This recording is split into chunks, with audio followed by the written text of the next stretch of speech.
In our last video, we spoke about individuality in marriage. We just spoke about why women should maintain some level of individuality, why they should not lose their identity and not become like a crawling shadow underneath their husbands. And at some point in the video, we got to talk about how when things like this happen, they begin to play the victim wife. So today we're going to look at what the victim wife mentality, how it's birthed, and why we shouldn't be playing the victim wife. Okay, so the victim wife always has a tone. Anyone who possesses the victim wife, any woman rather, who possesses the victim wife mentality, they make statements like this: it's because of my husband that I couldn't, now because of the marriage where I no fit, it's because of my husband that I couldn't, he said I should not, so I couldn't, it was because. There's always a because. And while some of the becauses are actually true, they are actually things that have caused certain situations in certain women's lives, I just want to point out that a lot of the times, if we look deep, we would realize that these are some of our excuses that we are using over time to cover our lack of enthusiasm towards life, to cover our lack of zeal, and just our lack of capacity and our lack of desire to even build capacity to do certain things, and to also cover up our lack of ability to adapt to the phase of life that we are in and thrive regardless, doing what our hand findeth to do and how we can do it per time. Thank you so much for stopping by this channel. If it's your first time here, my name is Juditha and I make videos on marriage God's way. So please consider subscribing before you leave. So for us to understand this victim wife mentality thing, I want us to look at something. There's a concept which is called the locust of control, and we have both the internal and external locus of control. So for the internal locus of control, this is basically when you believe that the things that you do as an individual have an influence or can affect the outcome of situations in your life. And the external locus of control literally is saying that it's you not believing that you actually have control. It's like just letting chance do its thing, like life is happening to you. Their life is just left to chance and to the external influence of people. They don't believe that they can actually do something to change it. And while these things are happening, they believe it's not their fault. And then they also believe that they do not have the capacity or the ability to change the outcome of the things that are happening in their lives. Why do women end up playing the victim? Sometimes, in a lot of cases, you'll find that it's just like a woman who every time they have a challenge or maybe there's an issue in their home, she acts sick or she gets sick.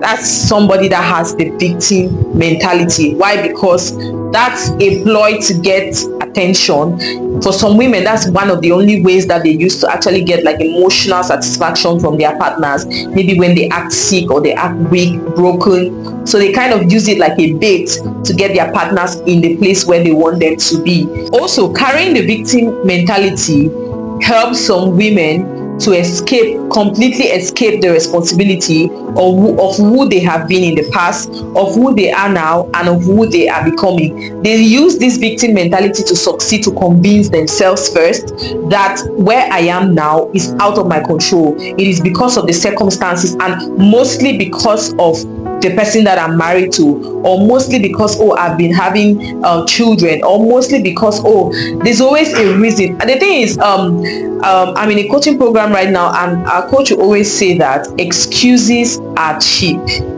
Wise people don't make them. So it's easy to just make an excuse, and that's what the victim wife mentality is all about. It's all about just playing the victim and becoming so independable. Your spouse cannot depend on you because it's almost like you're constantly the one at the point of need. You're constantly the one who has been hurt. You're constantly the one who needs attention. You're constantly the one who there's just a place where you are and it's just you that is always in need of something. So what they do is they succeed to convince themselves and then they convince people around them that okay, this is the situation.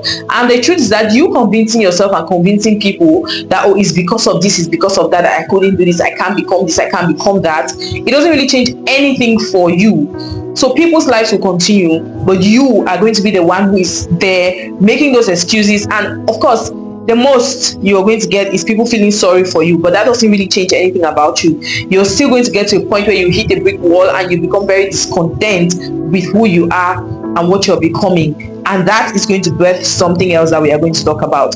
So how does this happen? What really causes a woman to get to that place where she just becomes a victim wife? Let's get into that. The first thing I would say takes us back to our video of last week or of a couple of days back, which is losing your identity, losing your individuality, just shrinking and crawling like a shadow under your husband, not making your own relationships outside of your family, like not just being you and doing other things aside from, a lot of men would say, yes, I am this person's wife, but they have other things that they identify as. They have other things and that gives a certain sense of fulfillment to both men and women, human beings, all of us alike, right? We all get a sense of fulfillment when we can say, this is what I've achieved, this is what I've done, this is what I'm doing, okay? And so when you get to that place where the only thing you identify as is somebody's wife, it takes you to a place where you're losing yourself and losing your identity. And what happens is that you now start to find a way to blame somebody. So you now become a victim wife. You start to blame situations. You start to blame your partner. You just blame anything blamable around you. The next thing that can cause a woman to become a victim wife is when she's had a series of failed endeavors.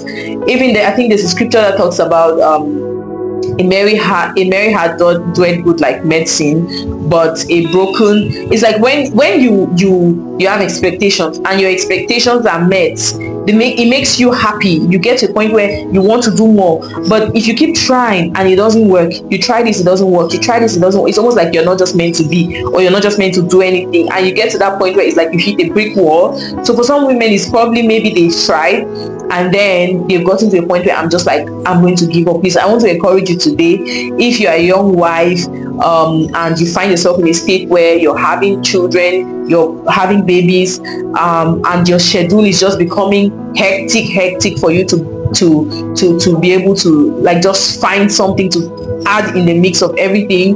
Please don't give up, keep trying. Find people who have like-minded or people who are just in that kind of situation like you, but you see them trying and thriving and doing something else. Try to ask how it's done, what can I do, ask the Holy Spirit, pray to God for help and things like that. And I believe that you're going to be able to come out of that place without getting to the level of becoming a victim wife. Another way that this starts is that it can start it would start consciously. You would just want to use the excuse of, oh, it's because he said that, it's because when we got married, it's because you would want to use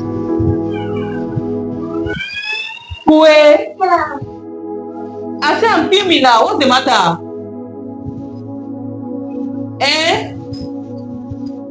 Daniel, go to the room, let me tell.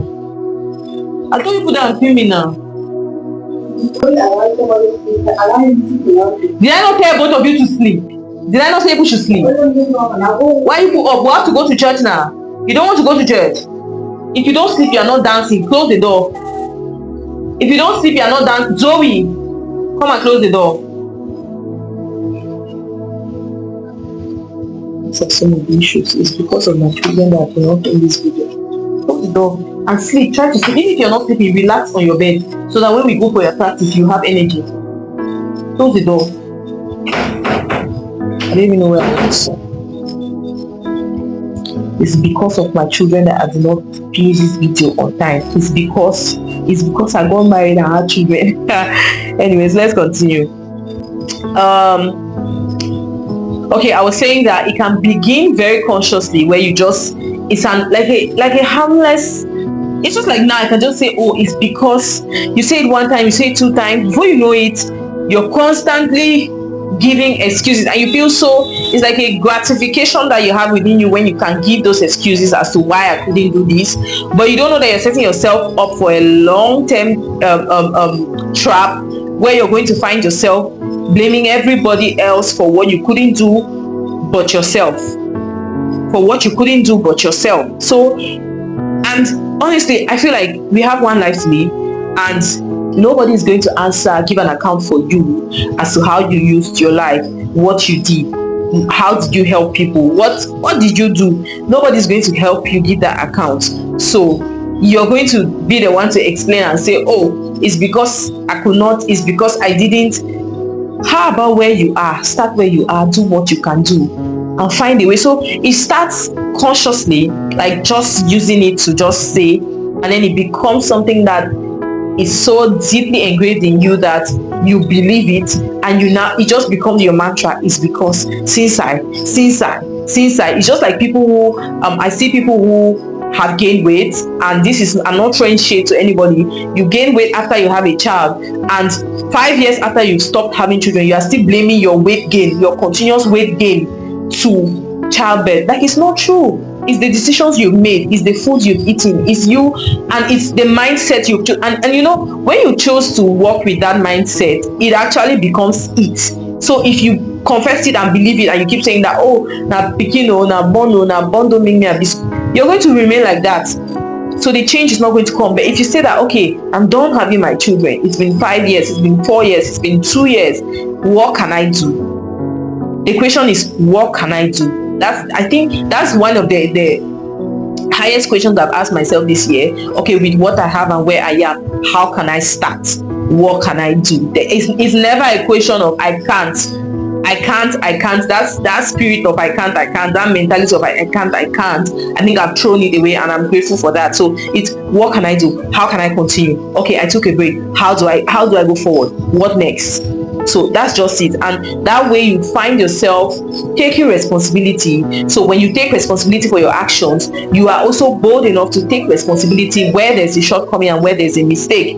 But when you cannot take responsibility for your actions, every other thing that comes after that, you begin to give out the responsibilities to people.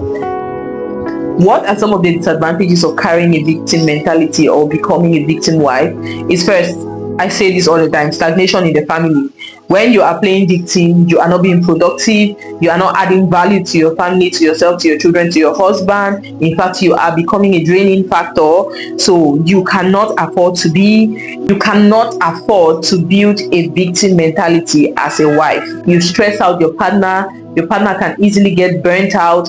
There's going to be very poor communication, because most people who claim victim, sometimes something will happen, and instead of opening your mouth and communicating and saying this and this and this happened, and so I feel this and this and this way, you would be sitting quiet and expecting your partner to become a magician to know what is in your heart and what happened. And that's torture, and that's literally torture to your partner. To me, lack of communication is one of the highest way you can torture somebody, because if somebody wants to really know, what can I do, what happened, okay, let's continue. My camera went off, I don't know why. So we're just rounding up. So if somebody really wants to know, what can I do, what happened, what's the problem, and all you do is sit quiet, that's torture to me. So having a victim wife mentality is really detrimental to your family, and it's also very bad modeling. You're modeling a very bad example for your children. You make them feel like they can run away from the responsibility of their own life. Every individual, married or unmarried, you have the responsibility to answer to God. You have the responsibility to do the things that He has called you to do. You have the responsibility to steward your time well. So you can't keep blaming people. Do not be a victim wife, and do not allow the things that can make you become a victim wife to start building up. Please watch the last video where we spoke about individuality in marriage, so that you know some of the things that can build up to causing you to become a victim wife. Thank you so much for watching this video, and I'll see you guys on the next one. Bye.